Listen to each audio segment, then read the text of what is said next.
Assalamualaikum warahmatullahi wabarakatuh. Di sini kelas 8 pada pertemuan keempat yaitu membahas tentang gaya. Pertemuan kemarin yaitu kita sudah membahas tentang sudah jarak, ada perpindahan, kecepatan, kelajuan, GLB dan GLBB. Sekarang kita belajar tentang gaya. Coba kalian lihat, ada anak perempuan tersebut bernama Riri. Di situ si Riri membawa sebuah troli. Dia akan mendorongnya. Juga perhatikan. Nah, si Riri mendorong troli tersebut. Ada suatu pertanyaan di sini. Pernahkah kalian mendorong troli? Mengapa troli dapat berpindah? Terus troli dapat berpindah karena Riri mengeluarkan gaya dengan mendorong troli. Jadi di sini troli tersebut itu dapat berpindah karena si anak perempuan yang bernama Riri tadi memberikan suatu gaya. Dari kejadian tersebut atau aktivitas yang dilakukan oleh Riri, maka kita dapat mengetahui apa itu gaya. Sekarang, apa itu gaya? Gaya adalah tarikan atau dorongan. Terus, suatu benda dikatakan mendapat gaya jika yang pertama, benda diam menjadi bergerak. 2. Benda bergerak menjadi diam. 3. Bentuk dan ukuran berubah. 4. Arah gerak benda berubah. Contohnya saja di sini kita membahas tentang plastisin. Kalian membeli plastisin, dari plastisin tersebut kalian dapat mengubah ataupun membentuk suatu bentuk yang lain. Dari plastisin yang bentuknya kotak, kalian bisa membentuk karakter atau membentuk benda-benda yang lain. Maka di sini yaitu suatu benda dikatakan mendapatkan gaya, yaitu dapat mengubah bentuk dan ukuran benda. Sekarang macam-macam gaya. Yang pertama yaitu ada gaya sentuh. Apa itu gaya sentuh? Gaya sentuh adalah gaya yang bekerja pada suatu benda dengan melalui sentuhan pada benda tersebut. Nah, yang kedua, gaya tak sentuh. Gaya tak sentuh itu apa? Gaya yang bekerja pada suatu benda tanpa menyentuh benda tersebut. Nah, sekarang apa saja itu? Contohnya gaya sentuh dan gaya tak sentuh. Nah, kita bahas berikutnya. Sekarang kita belajar tentang contoh gaya sentuh. Yang pertama ada namanya gaya otot. Namanya otot itu yang menempel pada rangka tubuh manusia. Maka gaya otot di sini yaitu gaya yang ditimbulkan oleh koordinasi otot dengan rangka tubuh. Jadi adalah koordinasi yaitu antara otot dengan rangka tubuh kalian. Contohnya apa? Misalnya kalian memanah. Jadi kalian memanah itu menarik anak panahnya, itu yaitu adanya koordinasi otot dengan rangka tubuh kalian. Terus di sini ada lagi di sini angkat barbel. Angkat barbel itu juga karena adanya gaya otot pada tangan dan rangka tubuh pada tangan. Terus ada namanya tarik tambang. Di sini ada lomba tarik tambang, juga merupakan contoh dari gaya otot. Apakah kalian sudah paham tentang gaya otot? Semoga kalian paham. Terus sekarang yang kedua ada namanya gaya gesek. Apa itu gaya gesek? Gaya gesek yaitu gaya yang diakibatkan oleh adanya dua benda yang saling bergesekan. Misalnya yaitu saat kita berjalan kaki, kaki kita bergesekan dengan lantai. Jadi apabila kaki kalian tidak bergesekan dengan lantai, maka bisa jatuh kalian karena licin. Maka di sini otomatis kaki kalian kalau berjalan itu akan bergesekan dengan lantai. Contoh yang lain misalnya apalagi? Ya betul, yaitu gesekan antara ban mobil atau ban kendaraan dengan jalan raya. Itu juga gaya gesek. Terus gaya gesek yang lain, misalnya kalian mendorong meja, juga saat kalian mendorong pasti ada gaya geseknya. Nah, di sini contohnya. Nah, ada tadi Riri yang mendorong troli, arah gayanya itu misalnya dia mendorong ke sebelah kanan, maka arah gayanya sebelah kanan. Sekarang arah gaya geseknya bagaimana? Nah, betul. Arah gaya gesek berlawanan dengan arah gaya. Jadi apabila arah gayanya itu sebelah kanan, maka arah gaya geseknya adalah sebelah kiri. Dia selalu berlawanan. Terus contoh yang kedua, ini bermain sepatu roda, punya pasti ada namanya gaya geseknya juga. Jadi arah gayanya juga ini di sebelah kanan dan arah gaya geseknya di sebelah kiri. Apakah arah gaya gesek bisa ke sebelah kiri? Bisa. Apabila arah gayamu sebelah misalnya tadi semisal ada, apakah arah gaya gesek itu bisa sebelah kanan? Bisa sekali.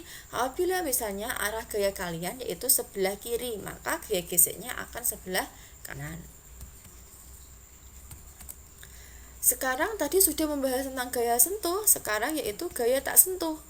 Contohnya gaya tak sentuh itu apa? Gaya magnet di sini.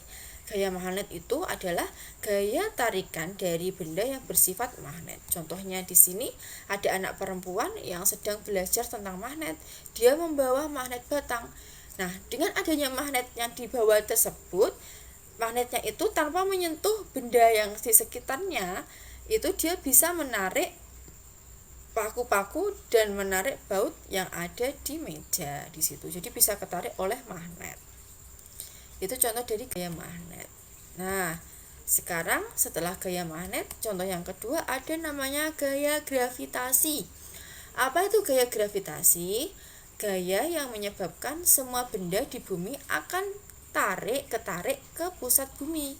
Jadi misalnya benda itu akan jatuh, itu disebut dengan gaya gravitasi. Pasti kalian sudah pernah dengar pada saat kalian dulu pernah belajar di SD, itu sudah dibahas tentang gaya gravitasi. Contohnya buah jatuh ke bawah. Nah, lihat di sini ada pohon apel yang jatuh. Nah, di sini dia jatuhnya pasti akan ke bawah. Nah, itu yang namanya gaya gravitasi. Lihat di sini ada kera yang sedang terjun payung di sini. Lihat. Nah, dia terjun juga akan ke bawah karena dia mendapatkan gaya gravitasi, yaitu berarti tadi ada gaya magnet dan gaya gravitasi termasuk gaya tak sentuh. Terus sekarang kita belajar tentang resultan gaya. Nah, yang pertama resultan gaya searah. Di sini ada namanya balok. Balok di sini ada usaha yang satu. F itu bisa disebut dengan gaya 1 dan F2 di sini ada gaya 2. Nah, di sini lihat anak panahnya. Selalu dilihat anak panahnya. Untuk memahami konsep ini, kalian harus melihat anak panahnya. Kalau anak panahnya itu ke kanan, maka nilainya positif. Kalau anak panahnya ke kiri, berarti nilainya negatif. Di sini anak panahnya yaitu ke kanan semua, jadi sigma F. Sigma itu yaitu yang bentuknya seperti bentuk M yang jempalik. Di situ sigma itu namanya sigma. Artinya apa sigma? Sigma itu adalah jumlah di sini. Jadi sigma F sama dengan F1 ditambah F2 karena searah jadinya ditambah. Terus contoh yang kedua, ada F1, F2 dan F3, maka sigma F-nya yaitu F1 ditambah F2 ditambah F3. Sekarang yang kedua, yaitu resultan gaya berlawanan arah.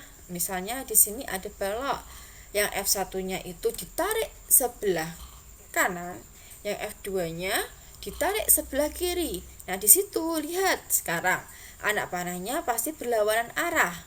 Maka sigma F-nya sama dengan F1 dikurangi F2. Contoh yang kedua di sini ada anak yang saling tarik tambang. Di sini ada F2, ada F1. Maka sigma F-nya sama dengan F2 min F1. Di sini juga dapat menentukan arahnya. Misal dari tarikan anak di sini ada F2 sama F1 misalnya, nilainya kok lebih besar dari F2, maka nanti kan nilainya itu, maka gayanya ketarik paling besar kan di F2, maka nanti arahnya adalah ke kanan. Jadi tadi diingat tadi apa tadi? Kalau anak panahnya itu ke kanan nilainya positif, kalau anak panahnya ke kiri nilainya negatif. Nah, sekarang hitunglah besar resultan gaya pada soal di bawah ini. Nah, misalnya di sini ada yang ke kanan 50, yang ke kiri ada 25 dan ada 20. Bagaimana cara mencarinya? Cara yang pertama langsung, karena 50 sebelah kanan berarti 50-nya positif, 50 Newton, terus negatif 25, negatif 20, maka hasilnya adalah 5 Newton. Cara yang kedua yaitu karena itu ada dua anak panah yang ke kiri sama arahnya ke kiri, dijumlah dulu. Jadi 25 Newton ditambah 20 Newton, jumlahnya misalnya 45 Newton, jadinya 50 dikurangi 45 Newton, hasilnya adalah 5 Newton. Nah, sekarang contohnya lagi. Di sini jangan terkecoh. Di sini F1-nya, F1 itu didorong sebelah kanan. Sedangkan F2 didorong sebelah kiri. Maka sigma F-nya adalah F1 dikurangi F2, yaitu 6 Newton dikurangi 4 Newton, hasilnya adalah 2 Newton. Sekian tentang materi tentang gaya.